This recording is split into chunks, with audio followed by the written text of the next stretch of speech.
Hi, thanks for watching. Okay, so in this video, I'd like to talk about some of my latest thoughts on Chad Daybell. Okay, Chad Daybell right now, he's in the middle of his trial. And of course, I've been watching very closely the murder trial in Idaho. And I've also been thinking lately, I haven't done a video in a long time. I've been super busy. But I've also been thinking about Jodi Hildebrant and Ruby Franke. I mean, this whole Mormon experience and this phenomenon of these really spectacular crimes coming out of the Mormon world. Okay. And I struggle with this because like about a year ago, or maybe, I don't know, 10 months ago, 9 months ago, I put out a video where I was really surprised, and I was being honest about how surprised I was at how honest I thought Lori Vallow was with her religious beliefs. Okay. I had a lot of doubts. When I would listen to people like Zulema Pastenes, and when I would listen to the other follower, I forget her name, Melanie Gibb. Yeah, sorry, Melanie Gibb.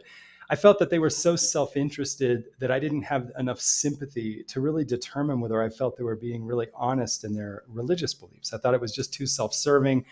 I thought it was kind of like a fantasy camp, basically, for these people. And so it was very hard for me to understand, to even try to guess how honest maybe Lori Vallow was in her religious beliefs. Likewise with Chad Daybell. I'm always left with this funny uncertainty, because the novels he would write, or you want to call them novels, the books he would write as a supposed writer, it seems to me so heavy with fantasy that it's really hard for me to understand sometimes whether Chad is a real believer, or whether he has something that looks like belief, but for him it's really operating as fantasy.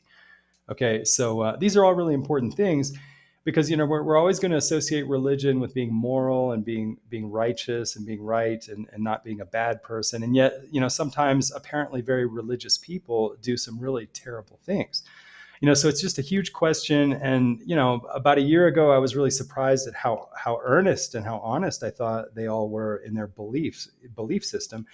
And yet, we can't avoid the fact that there's obviously some kind of criminality, obviously some moral failing or some mental illness, um, something on the level of sociopathy or narcissism, or just plain criminality, whatever. But how can that coexist in a religious framework? And I think a lot of people probably aren't surprised, because I think a lot of people look at the Mormon, let's say the Mormon culture, as being really heavy in belief, but really kind of a very high control environment, and really maybe the operating mental force in the Mormon world is not so much goodness as it is the optics of goodness. You see what I mean?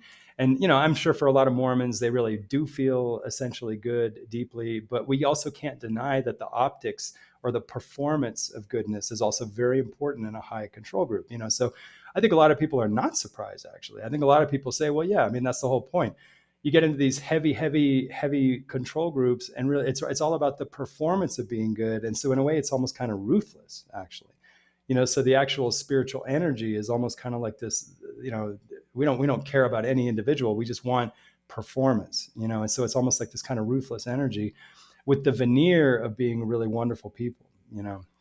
And so, I don't want to decide one way or the other, because I think in any large culture like the Mormon culture, the Mormon ethnicity has become so big at this point that it is way more than just a religion. The religion, it's kind of like saying, you go to Italy, or you go to Rome, Italy, and you're going to say that it's all about the Catholic religion.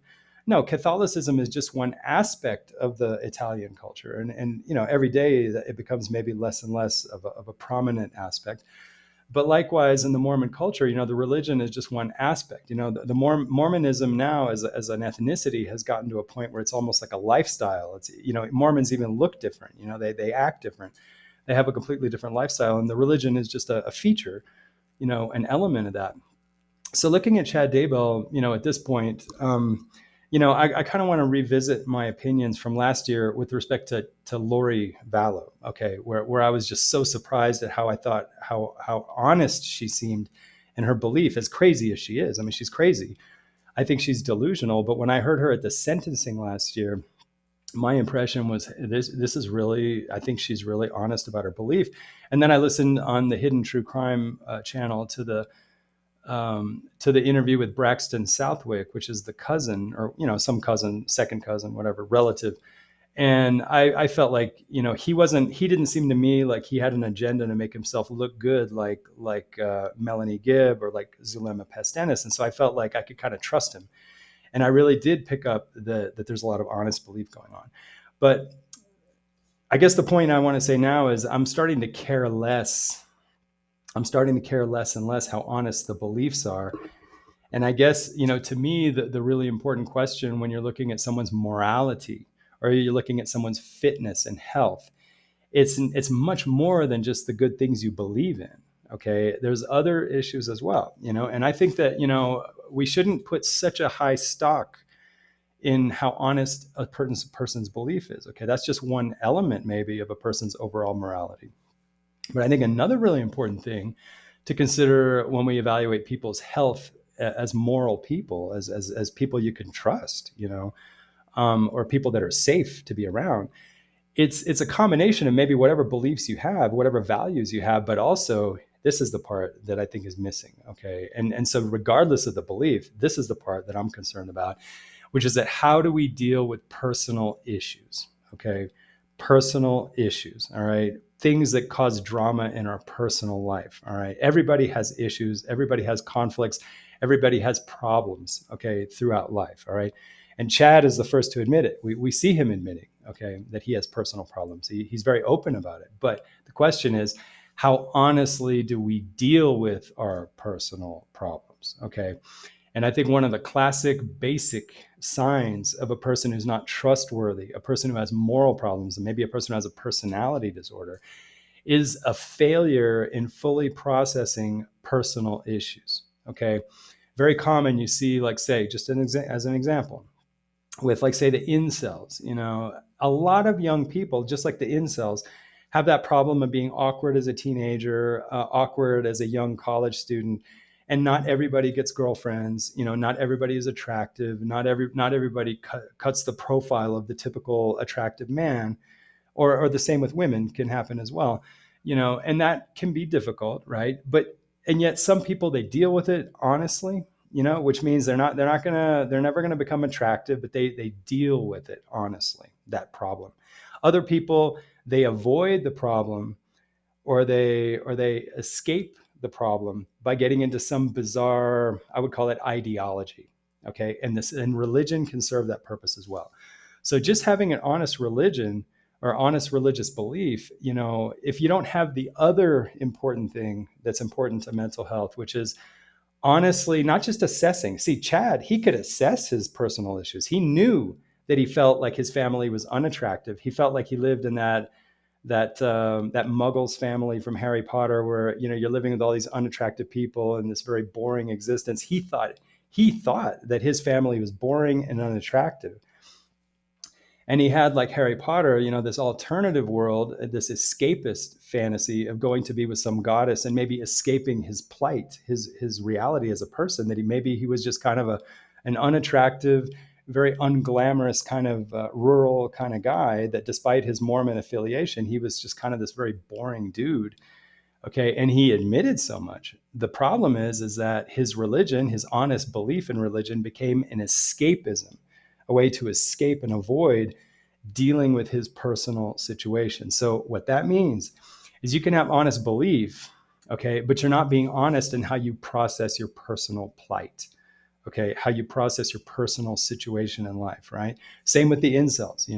Incels are just like there's lots of unattractive people out there. There's lots of people that are just mediocre, that just, for whatever reason, they're not in the destiny to maybe do well in the sexual market or the romantic marketplace, right?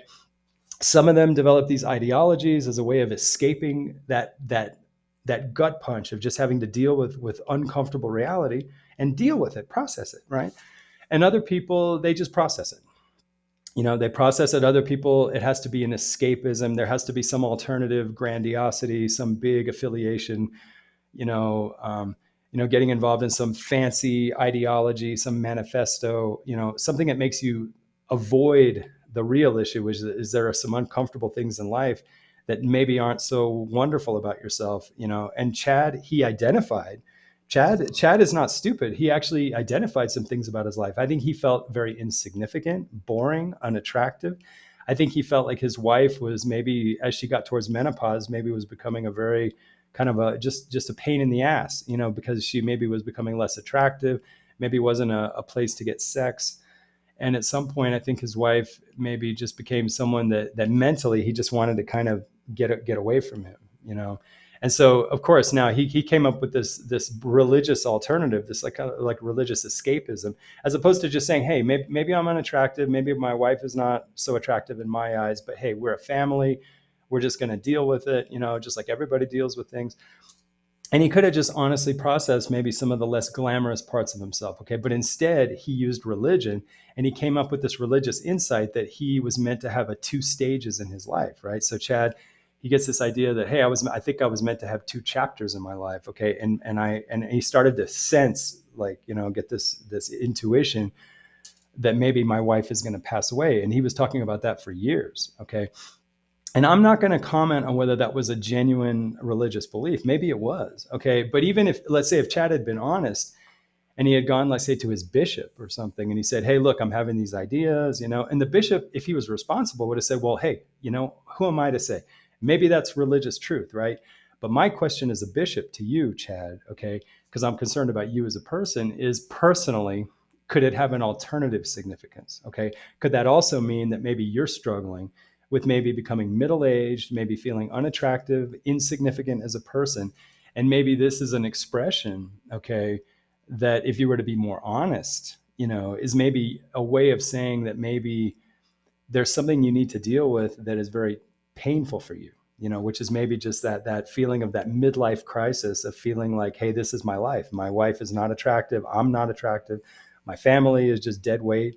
And we're just living in anonymous Idaho, whatever. And so, is that something maybe we need to deal with, right? And so I think, Chad, he identified the problem because he openly talked about that. But my question is, why didn't he address it? You see, it's not just, well, I would say process it, right? It's one thing to identify a problem, and that's the first step, right? He accomplished the first step. He knew what his problem was, or that was just one, maybe of many problems. He may have had another problem where he felt insignificant by for not having a successful career. Okay, because his only career was really just having a very, very mediocre publishing company, right? Extremely mediocre, right? And really not making money from it, right? And so maybe he had other issues as a man, having a college degree, having a background in journalism, and himself not really being realized as and actualized as a professional. That may have been another thing that really weighed on him, and maybe that explains why he so easily floated into the escapism of his honest religion to create this kind of alternative where he didn't have to process the honest personal issues that he had, right? So I guess my summary here is that, how honest one's religious belief is, that doesn't tell you the whole story of a person. Okay. And so the lesson here is that you can have honest religious belief. Okay. But if you're not honestly dealing with and processing your personal issues, okay, that honest religious belief can become escapist, and it can become an avoidance. So you're into escapism and avoidance around personal issues that you're not dealing with and processing. Okay. Sometimes to become a wise and developed human being, and also to have integrity, okay, we have to sort of process those. It's like getting a fever. It's like getting a flu, where you feel like body sick, you feel gut punchy, you feel terrible, but you actually process that illness, that affliction of things that are very unpleasant in life. And people that are wise and people that are developed and people that are more mature are people who unconsciously they've learned that lesson, and throughout their life they've learned to sort of be afflicted and to go through the pain of just being sort of sick with the unease and the discomfort of really unpleasant things in their personal life, And as you sort of process that, and as that sort of metabolizes through you in the processing, okay, then you get the other pillar of being trustworthy and being somebody who lives in reality and someone who is, let's say, morally sound and healthy, which is you may have your beliefs, you may have your value system. Okay, that's one pillar, but you need the other pillar, which is you need to have seasoning in life of dealing with the real dramas of life, okay? Where you don't just identify the drama, but you actually take it in and digest it and metabolize through it. And I think so in a way, what Chad had is it's like he had just one eye, and you need two eyes to be able to gauge reality. To, you know, if you just have one eye, you don't have depth perception, right? So you don't have full processing of your reality around you, you know? And so if he had the other eye, where he had been, let's say, experienced in learning how to process things that are uncomfortable, he would have also had the wisdom maybe to go to a bishop, if that's what he does in his religion, and say, look, I have some things that maybe I think may be prophecies, they may be premonitions, but I just want to talk to you because they may also be a part of me that's not processing things that I need to process, you know. And I think that's the lesson. I think that maybe in religions they stress too much the belief and the practice and going through, like, say, the enactment of being a good person, right, without the other part, which is actually suffering, suffering the real issues of life and sort of digesting and processing very unpleasant things. And that's the other pillar of, like, say, being completely honest and having real integrity as a person, so I just want to say that, I guess to close this video is that look, I'm willing to continue to agree, and I'm even impressed, actually. I'm impressed, as I see Chad, I think he does have really rock solid belief, you know, but I think often rock solid belief can become more fantasy material than healthy material. Okay. If we don't have the other pillar in life, which is that we need to learn how to not just identify personal issues, but to actually metabolize and process uncomfortable personal issues. It may take a long time. You may go through 1 or 2 years where you're just really processing some really uncomfortable things. Like, what is it like for a man to think that, what, honestly, I think my wife is ugly. Okay. I think she's ugly. I think she's a turnoff. I'm actually turned off by my own wife, but a person can start with that and say, wow, that's a big thing.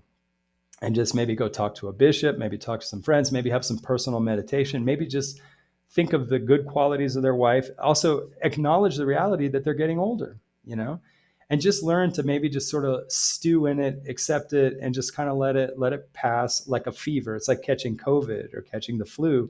You need a few weeks, I guess a few weeks in psychological time is like a couple of years maybe, where you just kind of let it bake, let it process. And then maybe over time, a person like that might find a deeper love for their wife, as they transition into middle age or to being elderly, and they might find that the marriage is stronger than ever, or that they themselves are becoming much more mature than they ever were, So, the bottom line is, it's not enough just to be affiliated with a religion, especially a performative religion, a religion that's very heavy in control and almost kind of ruthless in what they expect people in terms of performing, the appearance of being good.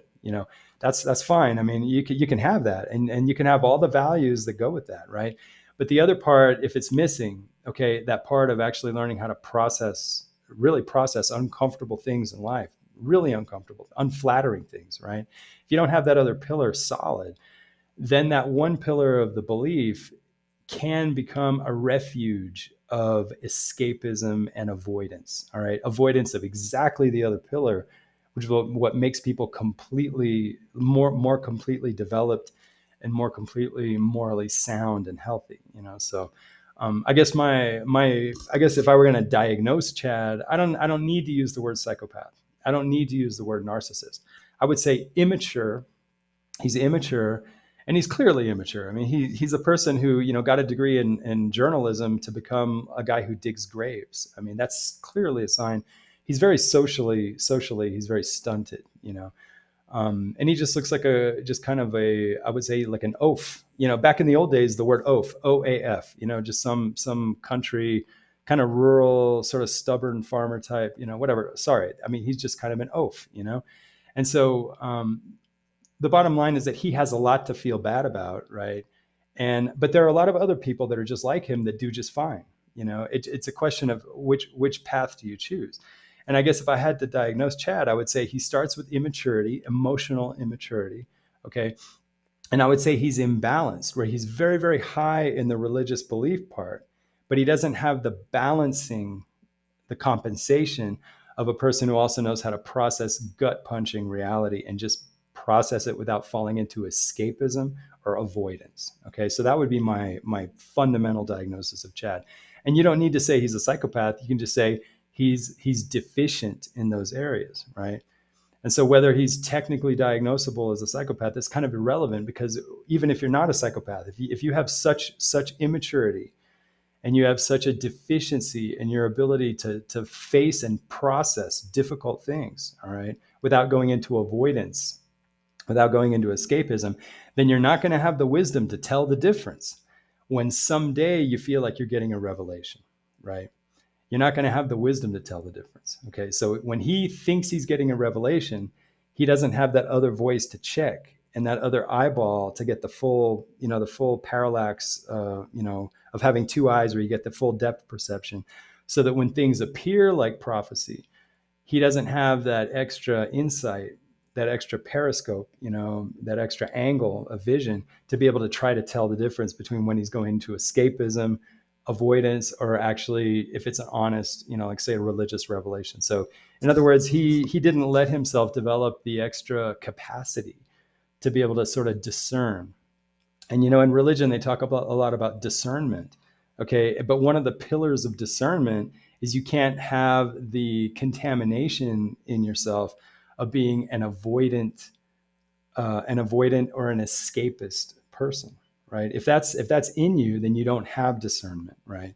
So I guess for anybody who's really involved in like a high intensity religion, I think the doctrine, the belief system, the performative behaviors, the technical not sinning and acting the way they want you to act, that may be one part of it, right? But I think people that are high up in these religions, the bishops, the counselors, whatever, I think they should also stress personal integrity and maturity.